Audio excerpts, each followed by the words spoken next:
Hello everyone, welcome to my class Literary Lessons and Essays. In today's class, we are going to look at the prologue to the Canterbury Tales written by Geoffrey Chaucer. We shall have a detailed summary, analysis, and one words. The main aim of this PPT is to help you to crack competitive exams such as TRP. This is the part 1. Now let me first give you an introduction to the prologue. The prologue in general. The prologue to the Canterbury Tales is actually more famous than the Canterbury Tales. Let us see why. Now we know Geoffrey Chaucer is considered to be the father of English literature. He belongs to the 14th century. His great contribution is his Canterbury Tales. This Canterbury Tales it is considered to be his magnum opus, but the prologue is considered to be more famous since it gives a colorful picture of the society of his times. Students பாருங்க, இன்ட்ரடக்ஷனில் நம்ம என்ன சொல்கிறோம் அப்படின்னு சொன்னால் first ப்ரொலாக்கு ஒரு intro கொடுக்குறோம். Jeffrey சாசரை நம்ம எல்லாருக்கும் தெரியும், ஃபாதர் ஆஃப் இங்கிலீஷ் லிட்ரேச்சர் அப்படின்னு அவரை சொல்லுவோம். அவரோட கிரேட் கான்ட்ரிபியூஷன் கேண்டர்பரி டேல்ஸ் தான். ஓகே, அந்த கேண்டர்பரி டேல்ஸை விட அவர் எழுதின இந்த ப்ரொலாக் ரொம்ப ரொம்ப பேசப்பட்ட ஒரு பாடலாக இருக்குது. ஏன் அவரோட மெயின் ஓப்பஸ் இது டார்கெட் கேண்டர்பரி டேல்ஸ் தான். ஆனால் you know what a prologue is, ப்ரொலாக்னா ஒரு பாடலுக்கு முன்னாடி ஒரு முன்னுரை மாதிரி. இது அந்த மெயின் சப்ஜெக்டை விட ரொம்ப ஃபேமஸ் ஆகுது.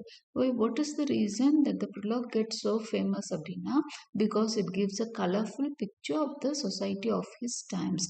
அந்த பீரியடில் இருந்த மக்களை பற்றிய ஒரு அழகான ஒரு பிக்சர் கொடுக்கறதுனால இந்த டேல்ஸ், இந்த ப்ரொலாக் ரொம்பவே ஃபேமஸ் ஆச்சு. It is his magnum opus in which he gives a clear strata of the society from the highest to the lowest. Only the royals and the meanest in the social ladder are left out. All other occupations of the 14th century England have their representatives in the prologue. That is, இதுதான் அவரோட பெரிய ஒர்க்காக எடுத்துக்கொள்ளப்படுது. சாசரோட biggest work அப்படின்னா நம்ம இதை தான் சொல்லுவோம், prologue to the Canterbury டேல்ஸை தான் அவரோட பெரிய ஒர்க்காக சொல்லுவோம். ஓகே, இதில் ஏன் இதை நம்ம ரொம்ப ஒரு மேக்னம் ஓப்பஸாக பார்க்குறோம் அப்படின்னு சொன்னால், அந்த ப்ரொலாக்ல பார்த்தீங்கன்னா நம்மளுக்கு ஃபுல்லாக it gives a clear strata of the society. ஒரு ஸ்டாட்டிஸ்டிக்ஸ் மாதிரி இருக்குது. சொசைட்டியை பற்றிய எல்லா டீட்டெயில்ஸும் கிளியராக அவர் கொடுத்துருக்காரு. அப்போ நம்ம 14th செஞ்சுரி இங்கிலாண்டை பற்றி தெளிவாக தெரிஞ்சுக்கிறதுக்கு ஒரு ஆத்தர் ரொம்ப அழகாக அதை பொயட்டிக்காக அதை சொல்கிறப்போ ரொம்ப நம்மளால் ரசித்து படிக்க முடியுது. இதில் யார் அவர் விட்டுருக்காரு அப்படின்னு சொன்னால், இந்த சொசைட்டியில் எல்லாமே இருக்கிறாங்களா, அவர் கொடுத்த டீட்டெயில்ஸ் எல்லாரை பற்றியும் இருக்கா அப்படின்னு சொன்னால், அதாவது ராயல்ஸ், அதாவது கிங் குவீன், அந்த அரண்மனையில் இருப்பாங்க பார்த்தீங்களா, அதாவது அரண்மனையில் இருப்பாங்க அப்படின்னு சொன்னால் அந்த ராயல் ஃபேமிலி, அரச குடும்பத்தை சார்ந்தவங்களை அவர் விட்டுருக்கிறாரு. அடுத்தது மீனஸ்ட் ஆஃப் த சொசைட்டி, அதாவது சொசைட்டியில் கடைசியில் அடிநிலையில் இருக்கிறவங்களையும் அவர் விட்டுருப்பாரு.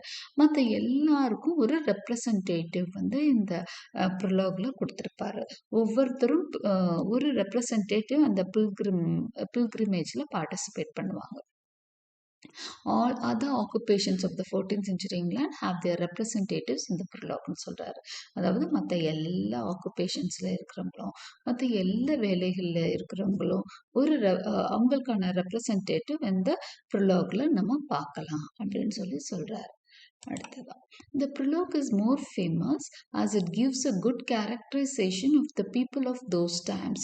He starts describing from the knight, his son, the squire, and the order descends according to this social status. Thus, all the pilgrims are given a clear picture. Okay, இப்போ இந்த ப்ரிலாக் எப்படி ஆரம்பிக்குதுன்னா ஒரு ஒரு ஒரு நல்ல கேரக்டர் ஏன் இந்த அளவு ஃபேமஸ் ஆக்குதுன்னா சும்மா சாதாரணமாக அவர் சொல்ல ஒரு குட் கேரக்டரைசேஷன் சொல்லியிருக்காரு. இந்த இந்த தொழிலில் இருக்கிறவங்க இவங்க பொதுவாக இப்படி தான் இருப்பாங்கன்ற மாதிரி ஒரு அழகான ஒரு கேரக்டரைசேஷன் ஒவ்வொருத்தரோட தொழிலுக்கும் ஏற்ற மாதிரி இருக்கும் அந்த வர்ணனைகள் எல்லாம். அப்போது அதை படிக்கிறப்போ வந்து நம்மளால் அதை வந்து பொருத்தி பார்க்க முடியும். இன்றைக்கும் அந்த மாதிரி கேரக்டர்ஸை நம்ம நிறைய பார்க்க முடியும். ஸோ இது வந்து ஒரு பியூட்டிஃபுல் கேரக்டர் ஸ்டடியாக இருக்குது. அதனால இது வந்து எல்லாரையும் ரீச் ஆகுற மாதிரி ஒரு ஒர்க்காக இருக்குது. அடுத்து இது எப்படி ஆரம்பிக்குதுன்னா நைட்டோட டிஸ்கிரிப்ஷன்லேருந்து ஆரம்பிக்குது. நைட்னா யார் அப்படின்னு சொன்னால் ஒரு வீரர், அதாவது ஒரு ஒரு தளபதி மாதிரி ரேஞ்சில் இருக்கக்கூடியவர். அந்த சர்பட்டம் கொடுப்பாங்க. நைட்ஹுட் அப்படிங்கிற பட்டம் வந்து யாருக்கு கொடுப்பாங்கன்னா அந்த ஒரு மிலிட்ரியில் ரொம்பவே வந்து பெரிய சாதனைகள் செஞ்சவங்களுக்கு தான் நைட் பட்டம் கொடுத்துருப்பாங்க. ஸோ அந்த ஒரு நைட்டில் இருந்து தான் அவர் வந்து டெஸ்கிரிப்ஷன் ஆரம்பிப்பார். அடுத்ததான் அவரோட சன் ஸ்கொயர் ஒருத்தர் வருவார். ஸ்கொயர்னால் ஒரு பெரிய லேண்ட்லார்டு. அவரோட பையன் வந்து ஒரு பெரிய பணக்கார ஒரு இளம் பணக்கார ஒரு நாயகன் வர்றாரு. அதுலேருந்து அடுத்தடுத்த ஸ்டேஜில் உள்ளவங்கள அடுத்தடுத்து டிஸ்கிரைப் பண்ணிக்கிட்டே போகிறாரு. ஸோ இந்த பில்கிரிம்ஸு எல்லாரை பற்றியும் ஒரு அழகான பிக்சர் வந்து நம்ம சாசர் இந்த புக்கில் வந்து கொடுத்துருக்குறாரு, இந்த ப்ரொலாகில் வந்து கொடுத்துருக்குறாரு. Okay, okay, now let us get into the prologue. Prologue வந்து ஆரம்பிச்சிருச்சு. எப்படி ஆரம்பிக்கிறார் அப்படின்னு சொன்னால் it begins in the month of April. அது ஆரம்பிச்சிருக்கிற ஸ்டோரி பார்த்தீங்கன்னு சொன்னால் when April with his showers sweet with fruit the drought of March has pierced into the root and bathed each vein with liquor that has power to generate the iron and sire the flower. அந்த அவங்க எப்போவுமே பார்த்தீங்கன்னா இங்கிலாண்டில் வந்து அவங்களுக்கு ரொம்ப பிடிச்சமான ஒரு month அப்படின்னு சொன்னால் ஏப்ரல் மந்த். ஏன்னா அதுதான் ஸ்ப்ரிங் சீசன். நம்ம கண்ட்ரி மாதிரி கிடையாது. நமக்கு ஏப்ரல்லாம் பார்த்தீங்கன்னா அது வெயில் காலமாக இருக்கும். ஆனால் அவங்களுக்கு that is the season, spring சீசனாக இருக்கும். ஸோ அவங்க ரொம்பவே என்ஜாய் பண்ணுற ஒரு மந்த் அது. அந்த வெயில் குளியெல்லாம் அப்போ தான் அவங்க போடுவாங்க. ஏன்னா தட் to give them அந்த ஸ்கின்ல இருக்க இந்த ப்ராப்ளம்ஸ் எல்லாம் போகிறதுக்காக they used to take sun bath. வெயிலில் அதிகமாக அவங்க வந்து உலகக்கூடிய நேரம் அந்த மாதம். இன்னும் மற்ற மாதங்கள் அதிகமாக அவங்களுக்கு பனிக்காலமாக இருக்கும். So they love the month of April. So April is like a spring season for them. அவங்களுக்கு ஏப்ரல் தான் it is the month of spring. So அந்த ஸ்ப்ரிங் சீசன் பார்த்தீங்கன்னா எல்லாம் ஷவர்ஸ், அதாவது மழை விழுகும், பூக்கள் பூக்கும், ரொம்ப அழகாக அற்புதமாக கிளைமேட் இருக்கும். அதனால ஏப்ரல் மந்தோட டெஸ்கிரிப்ஷனோட தான் அந்த போயம் வந்து ஆரம்பிக்குது. அடுத்ததாக அவர் என்ன சொல்றாருன்னா இந்த poet த நரேட்டர் இருக்கார் இல்லையா, நரேட்டர் வந்து சாசர் தான். அவர் தனக்கு வேற ஒரு பேரும் பின்னாடி கொடுத்துக்கிறாரு. பட் பிகினிங்கில் தன்னை தான் நரேட்டராக அவர் வந்து கிளைம் பண்ணிக்கிறாரு. அவர் என்ன சொல்கிறாருன்னா சவுத்வார்க் அப்படிங்கிற இடத்துல இருக்கக்கூடிய டபர்ட் இன்னுன்னா ஒரு சத்திரம் மாதிரி ஒரு இடம். ஓகே, அதுதான் ஹோட்டல் சத்திரம். அதுதான் நம்ம what we call as a hotel today is and in those days. Okay, சத்திரம்னு சொல்லுவாங்க அதை இன்னும் கரெக்டாக சொல்லணும்னா. ஸோ சவுத் வாக்குன்ற இடத்துல டபர்ட் இன்னில் ஒரு குரூப் ஆஃப் பில்கிரிம்ஸ், அதாவது புனித பயணத்திற்கு தங்களை தயார்படுத்திக்கிட்டவங்க தான் பில்கிரிமேஜ் போகிறவங்க அப்படின்னு சொல்லுவோம். பில்கிரிம்ஸ் அந்த புனித யாத்திரை போகிறவங்கள பில்கிரிம்ஸ் அப்படின்னு சொல்லுவோம். ஓகே, அவங்க வந்து ஒரு 29 மெம்பர்ஸ். ஓகே, அவங்க எல்லாரும் வந்து அந்த டபார்டியனுக்கு வர்றாங்க. எப்போ எந்த மந்தில் நல்லா கவனிச்சுக்கோங்க. அந்த டீட்டெயில்ஸ் எல்லாம் ஒன் வேர்ட்ஸில் நம்மளுக்கு ரொம்ப முக்கியம். மந்த் ஆஃப் ஏப்ரல், எந்த இடத்துல, சவுத் வாக், டபார்டியன், எத்தனை பில்கிரிம்ஸ், 29 பில்கிரிம்ஸ். ஸோ அவங்கெல்லாம் எங்கே போகிறதுக்காக அங்கே ஜாயின் ஆகியிருக்காங்க, அந்த கூட்டம் எதுக்காக கூடியிருக்கு அப்படின்னு சொன்னால் they have a plan to go to Canterbury. கேண்டபரின்ற இடத்துல இருக்கக்கூடிய ஒரு சர்ச்சுக்கு போகிறாங்க. அந்த சர்ச் வந்து என்ன சர்ச் அப்படின்னு சொன்னால் அந்த இடத்துல தான் வந்து ஒரு மார்ட்டரை வழிபடுற ஒரு தடம். அது மார்ட்டர்னா ஒரு புனிதர், ஒரு தியாகி, அந்த மாதிரி ஒருத்தர் தான். சென்ட் தாமஸ் பெக்கெட் அப்படிங்கிற ஒரு புனிதரை வணங்கக்கூடிய ஒரு இடம் தான் வந்து Canterbury. So they have plan to visit Canterbury where lay Saint Thomas Becket. Saint Thomas பெக்கெட்டோட நினைவிடமான ஒரு சர்ச்சுக்கு தான் அவங்க கிளம்பி பில்கிரிமேஜா போக போறாங்க. So who is the narrator? Chaucer himself. So அந்த பில்கிரிமேஜ் என்னைக்கு ஆரம்பிக்க போது, அந்த பயணம் என்னைக்கு, புனித பயணம் எப்பொழுது ஆரம்பிக்க போது? The next day, very next day. முதல் நாள் எல்லாம் ஜாயின் ஆகுறாங்க. நெக்ஸ்ட் டே வந்து they are ready to begin their pilgrimage, right? So now he is they have planned to begin the next day. Plans to begin the pilgrimage the next day. Now comes the night கிடையாது. Now the author is going to describe the night. இப்போ ஒவ்வொருத்தரை பத்தியா அந்த 29 பேரை பத்தியும் அவர் என்ன பண்ண போறாரு, ஒரு டீட்டெயில் வந்து நம்மளுக்கு கொடுக்க போறாரு. அதுதான் நம்ம ப்ரொலோக்னு சொல்றோம். அந்த முன்னுரையில நம்ம பார்க்க போறது அதுதான். We are going to see the details of the characters who are there. Okay, first comes the he is beginning with the night. அது எப்படி ஆரம்பிப்பாரு? And with the night, thus will I first begin. Okay, நைட்டை கொண்டு நான் முதலில் ஆரம்பிக்கிறேன் அப்படிங்கிறாரு. A night there was and he a worthy man who from the moment that he first began to ride about the world loved chivalry, truth, honor, freedom and all courtesy அப்படின்னு சொல்லிட்டு ஒரு அழகா ஒரு டிஸ்கிரிப்ஷன் கொடுக்குறார் நைட்டை பத்தி. அதாவது night வந்து பிறந்ததுல இருந்தே அவர் வந்து ஒரு பெரிய வாரியர். அவருக்கு வந்து பிடிச்சதெல்லாம் இதுதான். எதுனா வீரம், உண்மை, ஃப்ரீடம், ஹானர், இந்த மாதிரி நல்ல விஷயங்கள் தான் அவருக்கு பிடிக்கும். அவருக்கு வந்து ஒரு பெரிய வாரியர். அவர் he was a warrior with a great rank. அவர் வந்து கிட்டத்தட்ட 15 battles he has participated. 15 battles. He is a gentleman to the core. ரொம்ப நல்லவர் அவர். He has never spoken any wild things till now அப்படின்னு சொல்றாரு. யாரை பத்தியும் தப்பா பேசினதுல அவர் வாயிலிருந்து தப்பான வார்த்தைகள் வந்ததே கிடையாது, கெட்ட வார்த்தைகள் வந்ததே கிடையாது. He has just returned from a voyage and now he has joined the pilgrimage. So அவர் வந்து வேற ஒரு வாயேஜ்னா ஒரு கடல் பயணத்துல இருந்து கப்பல் பயணம் எதுக்காக போனான்னு தெரியல. மேபி அது கூட ஒரு ஃபைட்டா இருந்திருக்கலாம், ஒரு வாரா இருந்திருக்கலாம். After participating in an adventure he has come back and now he has joined the pilgrimage, right? So this is the description of the night. So நைட்டோட டிஸ்கிரிப்ஷன்ல நம்ம முக்கியமா இதெல்லாம் பார்க்க போறோம்னா he is the first one to be described அப்படிங்கிறத பார்க்குறோம். அப்புறம் he is a warrior with great rankன்றத பார்க்குறோம். அவர் எத்தனை பேட்டில்ஸ் பார்ட்டிசிபேட் பண்ணியிருக்காரு? 15 பேட்டில்ஸ் அப்படிங்கிறது. he has never spoke any wild things அப்படிங்கிறது ரொம்ப முக்கியம். அடுத்ததான் அவர் வந்து he has returned from a voyage. இதெல்லாம் நைட்டை பற்றிய முக்கியமான விஷயங்கள். அடுத்தது நம்ம வந்து தி ஸ்கொயர் பற்றி பார்க்க போகிறோம். Next comes the square.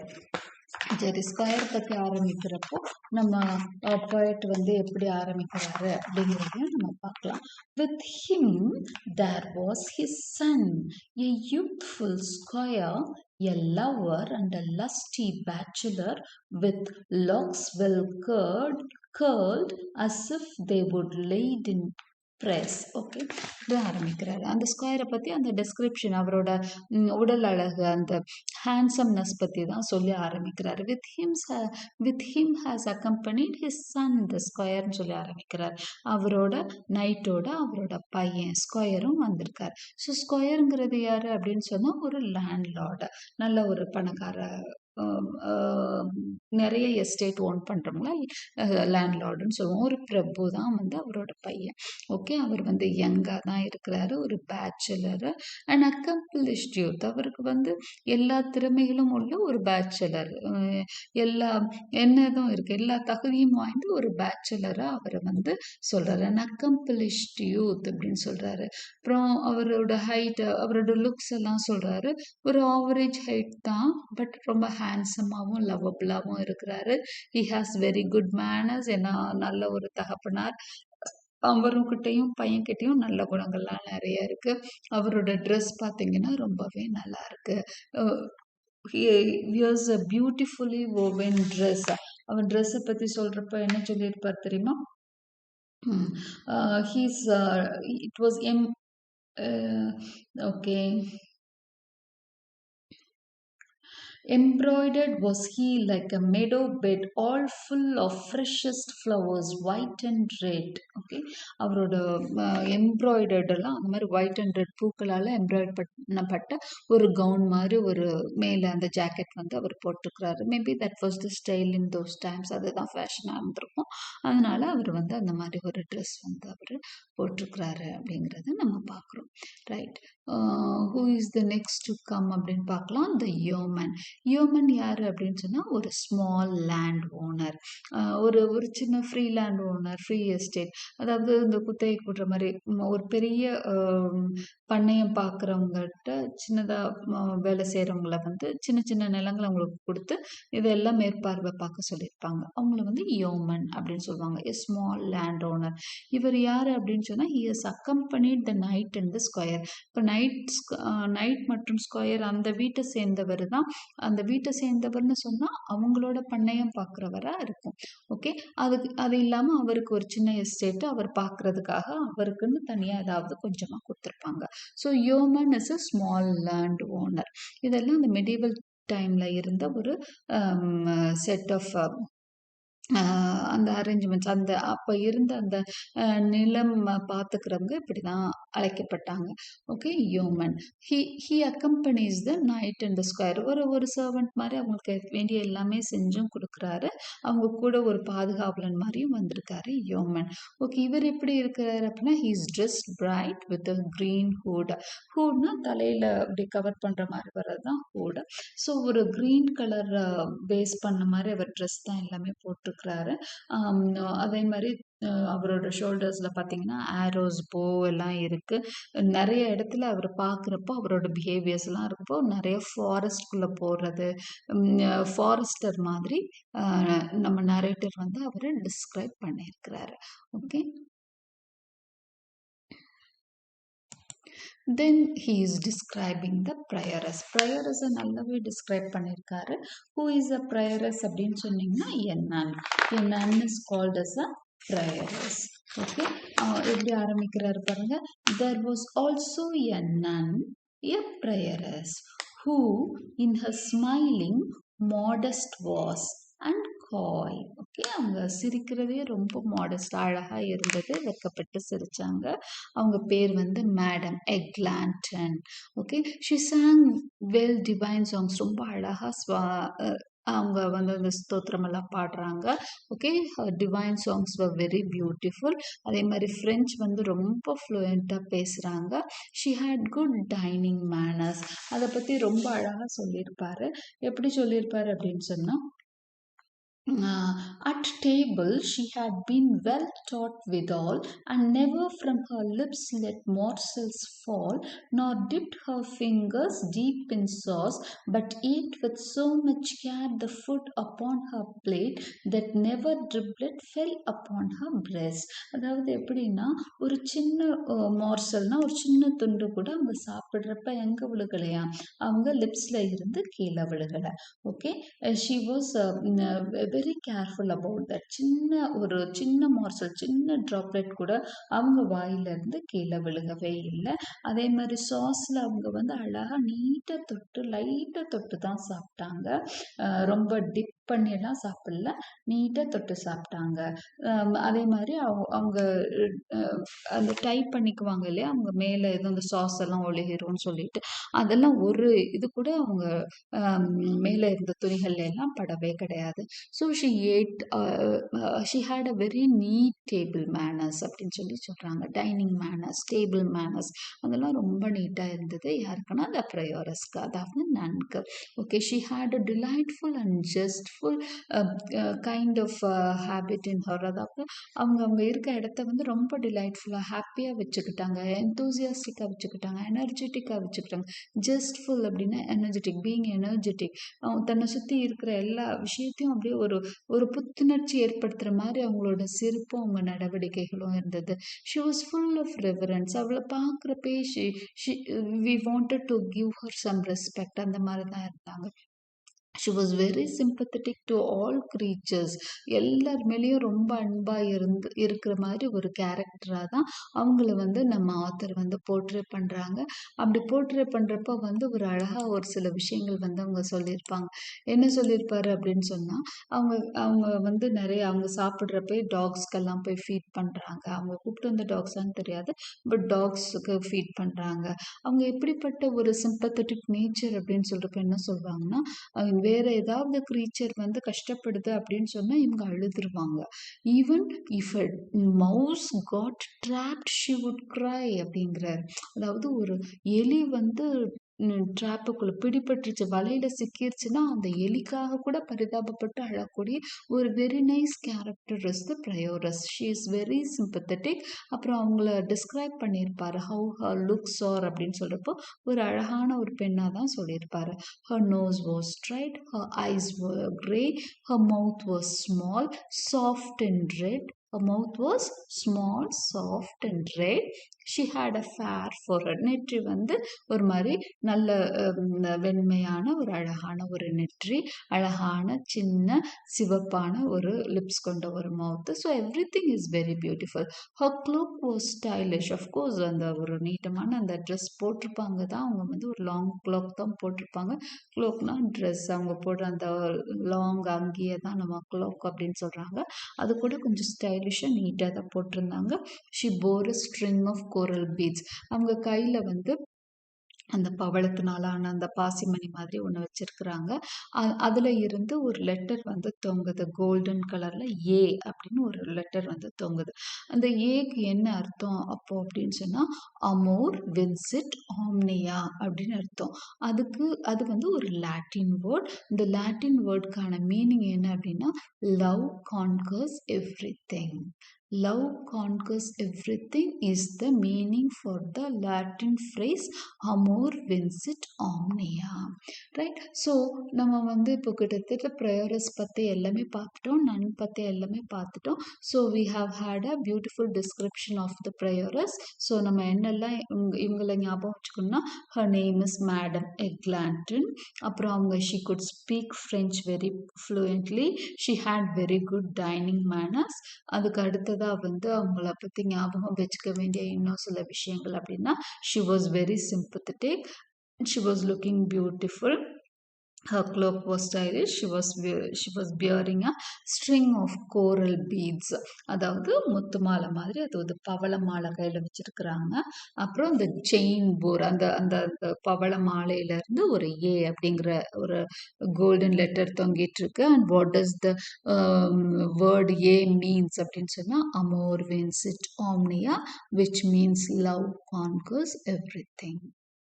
Well, now we will go for the next character sketch, that is the monk. The monk தான் வந்து next வர monk யாருன்னா, அவர் வந்து அஃப்கோர்ஸ் நன் மாதிரி மாங்க்கும் வந்து மடத்தை சேர்ந்தவர் தான்.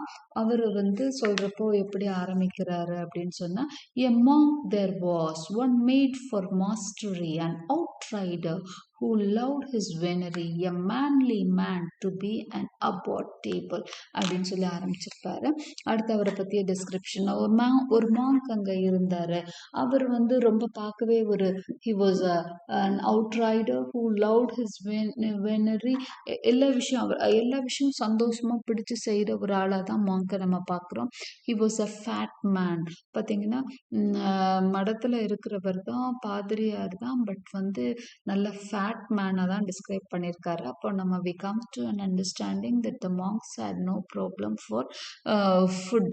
அதாவது ஃபுட்டு வந்து அவங்களுக்கு ரொம்ப நல்ல ஃபுட்டு கிடைச்சது அப்படிங்கிறத வந்து நம்ம இமேஜின் பண்ணிக்கலாம்.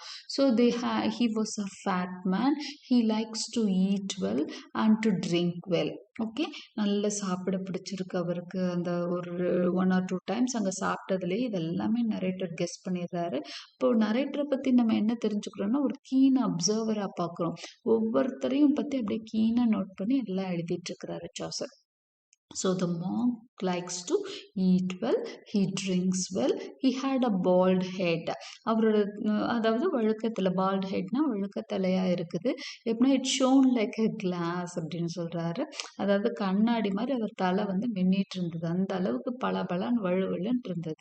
Right. So his bald head shone like அப்படியே ஒரு முடி கூட இல்லை, அதனால தான் it was something it shone like a glass அப்படின்றாரு. ஹி ஓர் சாஃப்ட் பூட்ஸ், நல்ல ரிச்சான பூட்ஸ் போட்டுக்கிறாரு. Dressed in fur and gold, அவரோட ட்ரெஸ் வந்து ரொம்ப காஸ்ட்லியாக இருக்குது, பார்க்குறப்ப பயங்கர ஃபர்னாலையும் அந்த கோல்டுனாலே வேயப்பட்ட ஒரு ட்ரெஸ்ஸாக தெரியுது. He has a horse of great estate, ரொம்ப பணக்காரங்க வச்சிருக்க மாதிரி ஒரு நல்ல ஒரு ஹார்ஸ் வந்து இந்த மாங்க் வச்சிருக்காரு. அதுக்கு அடுத்ததாக அவர் வந்து நிறைய மாங்க்ஸ் மாதிரி இல்லை, ஒரு சில மாங்க்ஸ் வந்து ரொம்ப அந்த ரூல்ஸ் அண்ட் ரெகுலேஷன்ஸை ஃபாலோ பண்ணிட்டு இப்படி தான் இருக்கணும் அப்படின்னு ஒரு பயபக்தியோடு இருப்பாங்க. ஆனால் இவர் ரொம்ப ஸ்டைலிஷ் மாங்காக இருக்கிறாரு. என்ன சொல்கிறார் நம்ம ஆத்தர் அப்படின்னு சொன்னால், அவர் வந்து நியூ மேனர்ஸ் ஃபாலோ பண்ணுறாரு. செயின்ட் பெனடிக்டோட ஓல்ட் ரூல்ஸ் எல்லாம் ஃபாலோ பண்ணுறதில்ல. இப்போ ஓல்ட் ரூல்ஸ், அதாவது இப்போ மாங்க்ஸ் எல்லாம் எப்படி இருக்கணும்னு செயின்ட் பெனடிக்ட் அப்படிங்கிறவர் வந்து ரூல்ஸ் எல்லாம் வகுத்து வச்சிருக்கிறார். So he is not following the rules laid by saint Benedict and instead he is following new manners, புது வழிகளை தான் அவர் பின்பற்றுறாரு. ஹி வாஸ் அ ரைடர், ரொம்ப இஷ்டமாக குதிரை மேலே சவாரி செய்ய அவருக்கு பிடிக்குது. அதுவும் அவருக்கு மேபி அவர் சொல்லியிருந்திருக்கலாம். அடுத்தது grey hounds he had for hunting, hunting அவருக்கு ரொம்ப பிடிச்சமான விஷயமா இருக்குது. நம்மளுக்கு இதெல்லாம் கொஞ்சம் வித்தியாசமாக இருக்குது. ஒரு மாங்க் வந்து என்னென்ன பண்ணுறாரு பாருங்க அப்படின்னு சொல்லிட்டு, நல்லா சாப்பிட்றாரு, வைன் குடிக்கிறாரு, ஜாலியாக இருக்கிறாரு. அடுத்தது ரைடராக இருக்கிறாரு. அடுத்து ஹீஸ் ஹேவிங் கிரே ஹவுண்ட்ஸ், ஹவுண்ட்ஸ்னால் நாய் தான், நல்ல பெரிய நாய்களை ஹவுண்ட்ஸ் அப்படின்னு சொல்கிறோம். அந்த கிரே ஹவுண்ட்ஸ்னால் அந்த கலர் ஆஃப் த ஹவுண்டை வந்து கிரே ஹவுண்ட்ஸ் வேட்டை நாய்களாக இருக்கும், அது அவர்கிட்ட இருக்குது. அடுத்ததாக வந்து riding and hunting of the hare was his love, இப்போ முயல் வேட்டையாட அவருக்கு ரொம்ப பிடிக்கும். ஹேர்னா முயல்னு உங்களுக்கு தெரியும். ஸோ ரைடிங் அண்ட் ஹண்டிங், அப்படியே குதிரை மேலே சவாரி செஞ்சுட்டு ஹண்டிங் ஆஃப் த ஹேர், அதாவது முயல் வேட்டையாடுறது அவருக்கு ரொம்ப பிடிச்சமான ஒரு பொழுதுபோக்கு.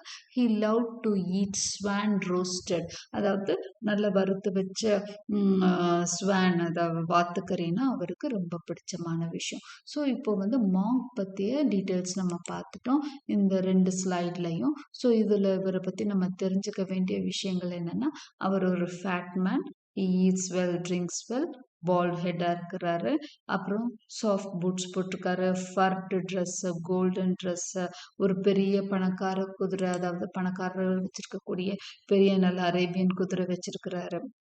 Moreover, he is not following the rules laid by Saint Benedict. Instead, is following new rules. Rider he was. He had grey hounds.